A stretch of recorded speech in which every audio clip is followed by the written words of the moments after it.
ሰላም ናይ ዙፋነ ናርዲ ተኸታተልቲ ዝኾንኩም ንኹልኩም ከመይ ኣለኹም? ንሕና እግዚአብሔር ይመስገን ሰላምና ፅቡቅ ኣለና። ከምዚ ንሕና ሰላም ዘለናዮ ሰላም ክትህልወልና ናይ ኩሉ ግዜ ትምኒትና እዩ። እሺ እምበኣር ንኹልኩም ተመልከትና ከመይ ቀኒኹም ርሑስ ኣሸንዳ ቅንያት እናበልና ኢና። ከመይ ኣላ ኣውደ ዓመት ቅንያት በዓል ኣሸንዳ ድሕና ዲኹም? ንኹልኩም ሰላምኩም ይብዝሐለይ። እሺ እምበኣር ሎማዓንቲ ከምቲ ኩሉ ግዜ ሓፂር ቪድዮ ሒዘልኩም ዝመፅእ ሕጂ እውን ሓፂር ቪድዮ ሒዘልኩም መፅእ ኣለኹ ማለት እዩ ጋይስ። ቅድሚ ናብታ ቪድዮ ምእታወይ ላይክ ሸር ሰብስክራይብ እናገበርኩም ነዚ ቻናል ኣበራትዑልና ኣዕብዩልና ክብለኩም ይፈቲ ጋይስ። ናብ ስደት ዘለና ኣሕዋትና ኣበራትዑና። እሺ እምበኣር እንታይ ክብል ደልየ ሎማዓንቲ ዘይ ኢደይ እትብል ሓዳሽ ድራማ ኣላ ማለት እዩ። ኣይኖ ማለት ንምንታይ ከምዚ ዓይነታት ትሰርሒ ገለ ትብሉኒ ትኾኑ ኢኹም። እቲ ካልእ ሓቂ ሓይሽ ዋላ ሓንቲ ብዙሕ ንባዕለይ ስለ ዝምሰጠሉ እምበር መሃሪ ኮይኑ ኣይስምዐንን እዩ ማለተይ ከምዚኣስ ኣይኮነን እዩ። እዚኣ ግን ፍልይቲ እያ ጋይስ። እዚኣሲ ኣይኖ ብጣዕሚ ኣብ ሂወትና በተለይ ኣብ ስደት ዘለና ደቂ ኣንስትዮ እትምልከት ሓቃዊት እቲ ሓቂ ደሎ ዘምፅኡ ኣሕዋትና እዮም። ብጣዕሚ ክነኣዱ ዘለዎም ኣሕዋትና እዮም ድማ እንተኽኢልና እውን ሸርች ጌርና ኣቲና እውን ንርኣየሎም ንከታተለሎም ማለት እዩ። ላይክ ሸር ሰብስክራይብ እናገበርና ነዕብዮም ከምዚ ዓይነት ሓደሽቲ ከምዚ ዓይነት ዘሎ ኣብ መሬት ዘሎ ከምፅኡልና ማለት እዩ ጋይስ። እና ሎማዓንቲ ናብዚ ከምዚ ኣብዚ ስክሪን ትሪእዎ ዘለኹም ፎቶ ምስሊ ናብኡ እናመልከትኩ ንእሽተን በዚ ናይ ዓዲ ዓረብ ዘለና ኣሕዋተይ በዚ ኣብ እንዳ ሰብ ንድፋእ ዘለና መናእሰይ ኣሕዋትና ጓላት ኩን ኣወዳት ደመልክት ስለ ዝኾነ ንኣና ዝውክል ስለ ዝኾነ እየ ክዛረብ ደልየ ዘለኹ። ከምዚ ኣብዚ ምስሊ ትሪእዎ ዘለኹም ክልተ ኣሕዋት እዮም። እዛ ሓፍትና ኣብ ስደት ንብዙሕ ዓመታት ፅዒራን ደኺማን ዘምፀአቶ ዝሰርሐቶ ደምረሃፃ ገዛ ፅቡቅ ገዛ ሰሪሓ ገንዘብ እውን ሰሪሓ እንተኾነ ስደት ከቢድ እዩ ናይ ብሓቂ እንድዒ ኣነስ እቲ ዘሎናዮ ግደም ፅኦምዎ ኮይኖም ውሽጢኦም ንኺኦምኒ ጋይስ ናይ ብሓቂ ናይ 4 ወርሒ ገዛ ደሞዝካ ይኸልኡኻ፣ ናይ 10 ወርሒ ደሞዝካ ይኸልኡኻ፣ ናይ 2 ወርሒ ደሞዝካ ይኸልኡኻ፣ ናይ 1 ወርሒ ደሞዝካ ይኸልኡኻ።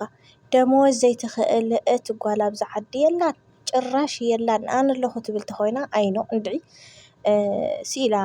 ቃል ዓለም ክትዛረብ እምበር ኣለኹ ትብል ጓልስ ክትህሉ እያ ኣይብልን። ምክንያቱ ስለ ዝፈተንክዎ ማለት እዩ።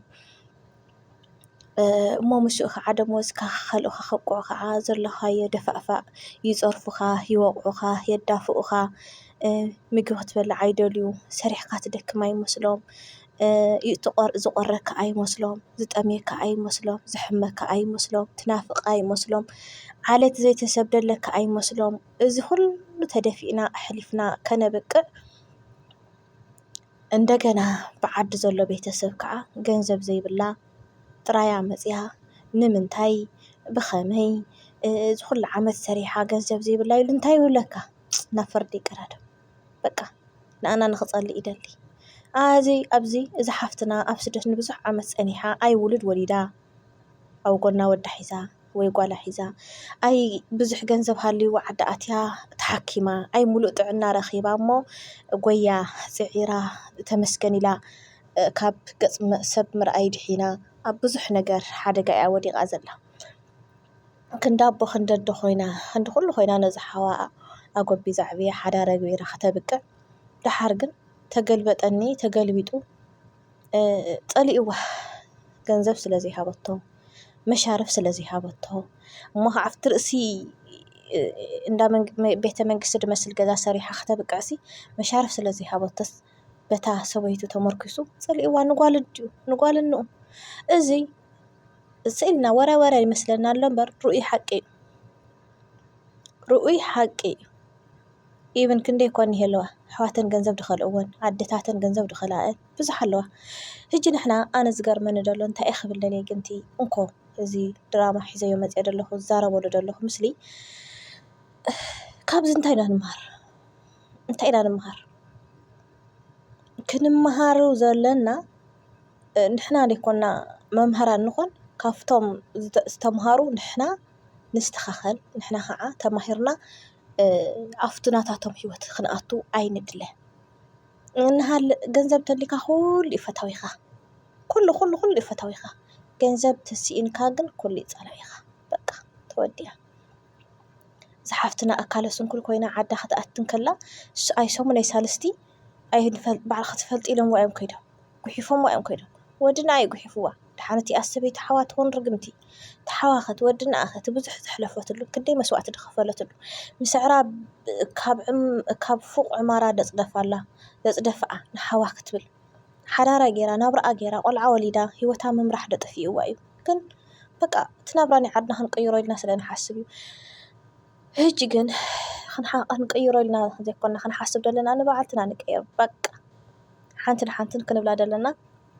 ሓውካ ድሕሪ ህይወትካ እዩ ሓፍትኻ ድሕሪ ህይወትካ እያ ወላዲኻ ድሕሪ ህይወትካ እዩ ኢብን ኣቦኻ ድሕሪ ህይወትካ እዩ ኩሉ ድሕሪ ህይወትካ እዩ ፋሚሊኻ ድሕሪ ህይወትካ እዩ ኣንሕና ብዙሓት ኣለና ኣሕዋተይ ኣብዚ ዕድመና ተወዲኡ ኣብ ስደት ገንዘብ የብለይኒ ሕጂ እንታይ ሒዘ ዓዲ ክምለስ እንብል ካብ ባዕለይ ጀሚሩ ማለት እዩ እሞ ሕጂ ኸመን ቤዛ ክብለና ዕድመኣ ተወዲኡ ገንዘብ የብላን መምለስ ዓዲ የብላን ሓዳር እውን ኣይገበረትን እንታይ ኣትኸውን ደላ ኣሪጋ ገለ መለይሉ ድሓደልና ሰብ ኣለዶ የለን ብዘይካ በዓልትና ዋላ ሓደ ሰብ የለን ስለዚ እዚ ርኢና ደይኮነ ኢድና ከንፈርና ንኺስና ንሓልፎ ኣብ ተግባር ነውዕሎ በቃ ኣብ ተግባር ነውዕሎ ጽባሕ ንግሆ ኣቲኻ ዓይንኻ ትንቆር ድብለካ ሰብ የለን ክስካብ 3 ወይ 4 መዓልቲ ትገብር ግን ኣለዋ ደ የብላ ኢሉ ንኽፍልጥ ወይ ንኽምርምረካ ውሽጥኻ ዝሓፍተይ ክብለካ ይኽእል ቤተሰብ ዘይብልኻ ምዃንካ ኢድካ ነፃ ምዃና እንተደኣ ፈሊጡ ግን ቆልሕ ኸማና ይብለካኒ እንታይ ዝኹሉ ዓመት በይ ነርካ ይብለካ እዚ ኩሉ ትህቦ ነበርካሲ ከማ ይደፍኦ ማለት እዩ በቃ ተወዲያ ሂብካኒ ዱ ኸማን ኣይዝክሮን ኣየስታውሶን እሞኑኒ ናይ ሓቂ ሕጂ ገለገሊ ክንከዓ እንታይ ክንትብላ ከምዚኣታት ከነዕልል ከለና ዋላ ብውልቀ ዝፈልጠክን መሓስተይ ኣለኽንሲ ከምዚ ዋ ኣተሓፍተይ እሞ ቤተሰብና እናሞቱ ደስ ኢልና ክንሪኦም ኣሕዋትና እናሞቱ ደስ ኢልና ክንሪኦም ክንህቦም ምናንበይ ታይሞ ክንገብር እንብል ሓደ ኣለና ክስካብ ድሞቱ ስኡል ክንረእዮም ኣይኮና ንብለክ እንደለና ከምዘይሞት እውን ከምዘይፀጉ እውን በቃ ንኣብነት 5,000 እንተኮይኑ ደሞዝ ግዜ እቲ 500 ሃብዮም ታሽሕ ግን ንባዕልኻ ቀምጥ እያ ባህሊት ኣነ በቃ እቲ 500 ተኽኢልኪ ነኦም ሃብዮም እሱ ኸማን በዚሕዎም ናይ ሓቂ በዚሕዎም ምኽንያቱ እቲ ናብራ ናይ ዓድና ቀይርካ ኣይቕየር ኣስተኻኺልካ ኣይስተኻኸል ምስጋና የብሉ ኣጆኻ የብሉ ሓቦ የብሉ ተስፋ የብሉ ኣንሕና ግን ነዛ ነብስና ነዛ ህይወትና እንታይ ዓይነት ህይወት ንነብር ኣለና እንታይ ዓይነት ህይወት ንመርሕ ኣለና ምስ መን ኣበይ ብኸመይ ዋላ ሓደ ይፈልጥዎ ንሳቶም ንሕና ኢና ንፈልጦ ከም ሰይጣን ለይቲ ኢና ስራሕ ንሓድር ቀትሪ ከዓ ድቅስ ንውዕል ሃተፍተፍ ክንብል ኣይ ድቃስ ሰይጥዕና ሰካራም ሰባት ንስራሕ ምስኡ ስራሕ ኣሎ ምስኡ መውቃዕት ኣሎ ምስኡ ክንደይ ኣለዋ ኮደት ዝዋቃዓ ንሽተ ብዛዓዲ ክንደይ እኳ ኣለዋ ብዕማራ ደፅድፍአን እኳ ኣለዋ ወረ ኮይኑ ዝስምዐና ግን ብዙሓት ኢና 2-3 ዘይገጠመና ንርኢ እሞ የለን ወረ ንብል ጌጋ እዚ ኣለዋ ክንደይ ደሞዝ ከተኻሊእኺ ሓሚምኪ መሐከሚ ሲኢንኪ ክዳን እኳ ክዳን ንኸይትኸደን ናይ 10 ቅርሺ ብጃማ ንሓደ ዓመት ሙሉእ እናተኸደን ክሰሪሕ ከተብቅዒ መን ይኽፈልጠልና ንኣና ዝፈለጠልና ነገር ኣካል የለን ኣብዚ ዕድመና ክንደይ ዓመት ህሊቕና ዓዲ ፅባሕ ንግሆ መምለሲ ዓዲ ዘይብልና ዋየኢልና ክንምልሶ ደይ ንኽእል ዕድመና ኣባኺና መሊስና ከዓ ታይሞ ዘይገበርና ድሓን ወለድና ወሪድዎም ታይሞ ኢልና ሞትወት እንብል ውሕዳት ኣይኮንና ብዙሓት ኢና ግን ኢናተይ ግን ኣይንሃቦም ደይኮነ ብገደብ ጌርክን ሃብኦም 500 እንተልያ ትግርሲተን 200 ሂብክንተን 300 ስንባዕልኽና ትርፈአን ባህሊት ምክንያቱ ፅባሕ ንግሆ ተመሊስክን ዓዲ መንኻ ዝብለክን የብልክንን ዕድመ ከዓ ከያዲ እዩ ከምኡ ኢልካ ኣይትነብርን ኢኻ ጓል 20 ዓመት ተመፂኽሲ ከም ኢልካ 20 ኣይትነብርን ኢኺ ከዲእ ክትቅፅል ኢኺ 30 ክትረግፂ ኢኻ 40 ክትኣትው ኢኻ دحركة هيك كتملس يدي تخيلي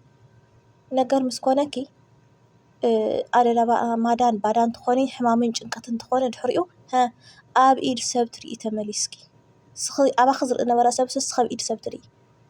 سلازي كبرات حواتي إذا زمتت دراما حي شاي مول أوانيهم كمول أوات تسفى قبر بزح تمرتي وسيدنا الله خنكون تسفى قبر بزح حتى ماهرنا لأن أنا يبقى حكي قصلوا وعيكم لكم زدلي كلها أنا بسدة لنا حواتي دك أنستي بتلاقي بقى نحنا مرأيها نكونين سعر أتي حدث مرأيها تكون كون مهر بقى نحنا ما مركن كونين سعر أب رأسنا خس كابز بس حسين تصبى مالتي إدحان سوري أب رأسنا خس كابز بس حين تصبى كافت حلف تماهرنا نحنا هيوتنا نستخاخل بهاليتي استخد أزي تستخاخل اختبلان تخيل أيكن برجز بملحس بر بتجوارني فلا لأيو إجزابيري مسكن بزح خمسيات تدقاقام خسمعن كله خاء نزع نفسي ملء بملء قاسي يكون كنت غير خبري يزخ إلى أدنى وعلي مالتي كبرات حواتينا بخالي بدي هسكابن